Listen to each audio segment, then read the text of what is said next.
বাংলাদেশ মাদক উৎপাদন করে না, তবুও দেশটি আজ মাদকের এক ভয়াবহ যুদ্ধক্ষেত্র। কারণ দুই প্রতিবেশী দেশের সীমান্ত দিয়ে প্রতিদিন ঢুকছে বিষ। কুষ্টিয়া, চুয়াডাঙ্গা, যশোর, সাতক্ষীরা ও মেহেরপুরের সীমান্ত দিয়ে প্রতিদিন ঢুকছে ফেন্সিডিল, গাঁজা ও হেরোইন।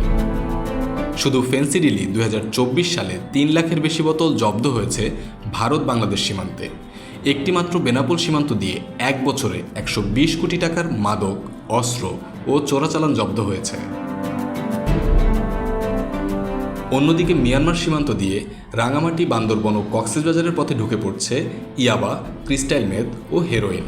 বিশেষজ্ঞরা এই এলাকার নাম দিয়েছে ব্ল্যাক ট্রায়াঙ্গেল। 2023 সালে হেরোইন জব্দ হয়েছে প্রায় 700 কেজির বেশি, আর 2024 সালের প্রথমার্ধে ধরা পড়েছে 357 কেজি। জাতিসংঘের মাদক নিয়ন্ত্রণ সংস্থা UNODC বলছে, দেশে যত মাদক বিক্রি হয় ধরা পড়ে তার মাত্র 10 ভাগ, বাকি 90 ভাগ নিঃশব্দে মিশে যাচ্ছে সমাজের রক্তে। দেশে মাদক সেবীদের সংখ্যা 2 কোটি ছাড়িয়েছে। প্রতিদিন সেবন হচ্ছে 20 কোটি টাকার মাদক। বছরে লেনদেন হচ্ছে 60,000 কোটি টাকা। UNCTAD বলছে, শুধু মাদকের কারণে প্রতি বছর বাংলাদেশ থেকে পাচার হচ্ছে প্রায় 5,000 কোটি টাকার বেশি। মাদকের মাধ্যমে অর্থ পাচারে এশিয়ায় বাংলাদেশ শীর্ষে। বিশ্লেষকরা বলছেন, মিয়ানমারের সীমান্ত সংলগ্ন এলাকায় ইয়াবা কারখানা স্থাপন এবং ভারতীয় মাফিয়াদের অবৈধ ফেন্সিডিল কারখানা বাংলাদেশের জন্য একটি নিরাপত্তা চ্যালেঞ্জ।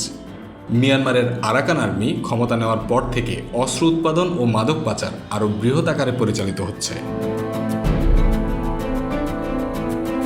মাদকদ্রব্য নিয়ন্ত্রণ আইন 2018-তে পাচারের সর্বোচ্চ শাস্তি মৃত্যুদণ্ড। বিজিবি, র্যাব ও পুলিশের অভিযান চলছে। ভারত ও মিয়ানমারের সঙ্গে দ্বিপাক্ষিক বৈঠক হচ্ছে। মাদক বিরোধী হটলাইন চালু হয়েছে।